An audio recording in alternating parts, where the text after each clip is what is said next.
JJ is the best character in Outer Banks. Let me explain why. The very beginning of Outer Banks shows JJ as this carefree pogue who makes some bad decisions, but JJ's character development is the best in the show. By episode 10, we realize that JJ's character is a tragic story of someone who fights through his horrible home life and abuse just to try to make his friends happy. I'm going to go over JJ's development as a whole and what I believe is the most important scene in Outer Banks in the hot tub. So comment below who your favorite character is, leave a like on this video, let's aim for 100, and let's get right into it. Just give me that John D already. Like, when are you gonna swoop on that, man? Bro, you know the rule. No. Also, spoilers ahead. Starting off at the very beginning, we see JJ steal the gun from Scooter's safe in episode 1. It gives us the idea that he's just a bad kid stealing a gun for no reason because he thinks it's cool. And overall, he kind of comes off as a guy that has a huge ego and makes some bad decisions, like pulling out a gun on the beach later in the same episode. Yeah, you know what that is. You move, Broski. Everyone listen up! Get the hell up on side of the island! But beginning in episode 3, we see that there's more to JJ than what we initially think. We start to see him do things for his friends. The things that he does might not be the best, but we'll get to why later. First, we see JJ use his craftiness to steal the drone from the junkyard to help John B's treasure hunt. And then later in the same episode, we see how much Pope getting beat up by Rafe and Topper affects JJ. What happened? Rafe and Topper jumped me.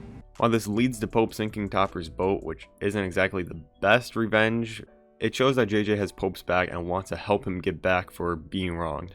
This is war, Pope.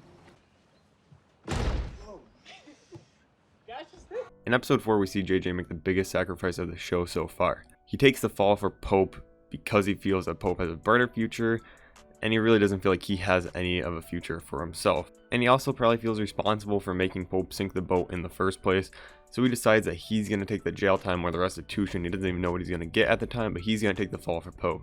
This is the beginning of showing how much JJ is willing to do to make sure his friends are safe and happy.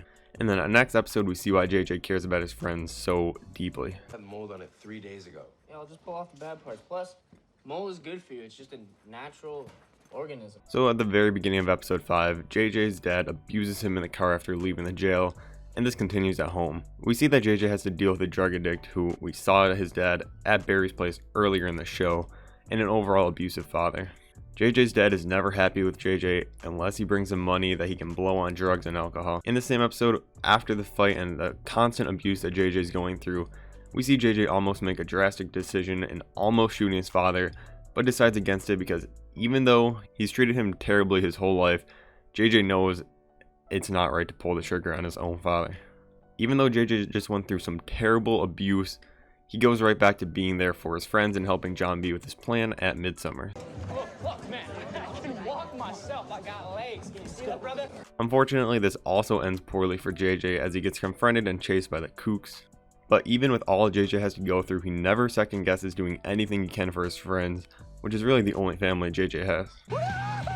Girl, Captain, mission accomplished. When we see JJ finally break is when he brings his dad the money for restitution, and his dad is planning to blow it on more drinks and alcohol. JJ finally wants to do the right thing in his life, which leads to another brutal and scarring fight with his dad. Then it seems like JJ gets a little bit drunk to try to forget about the pain and abuse he's going through, and we see what might be the most important scene in Outer Banks, the hot tub scene. At first we think this is just another rash decision by JJ who is mindlessly spending money, but there's more going on. He and Pope seem to notice something is off about JJ too when they first arrive at the hot tub. They get mad at JJ for blowing the restitution money, then JJ stands up. This reveals his bruising and Keith finally notices what JJ's been through with his father. JJ did not blow the money just to have fun and waste money like an idiot. He spent the money to feel loved by his friends. Hey, express pretty much all of it, yeah. All of it. Yeah, all of it. Enough of this emotional shit. Get in the cat's ass, come on. And you might be thinking, why would JJ just spend this money just to try to feel loved?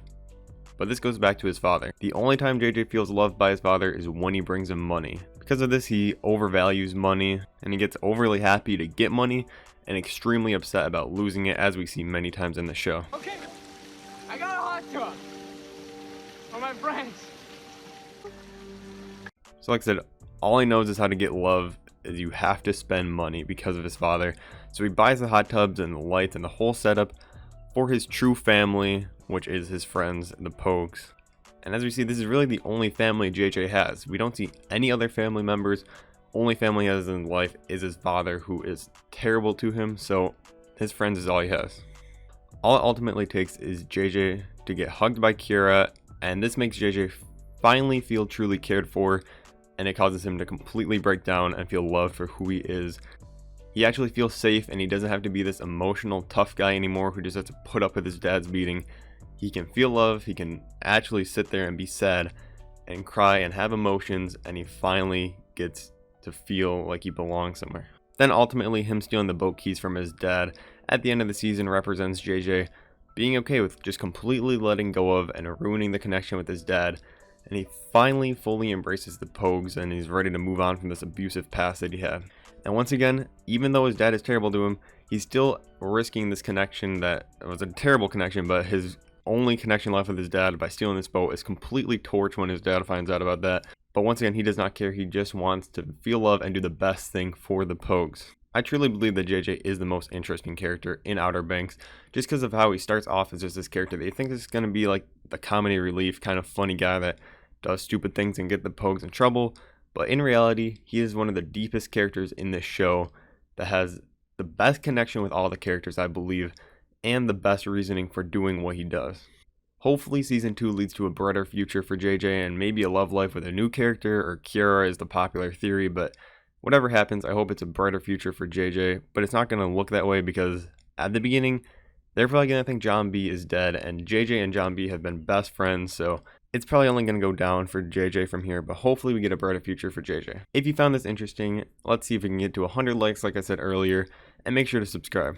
Now you can click on the Outer Banks playlist that's on screen now to watch more OBX vids, or you can check out any other videos and playlists on the screen, and thanks for watching.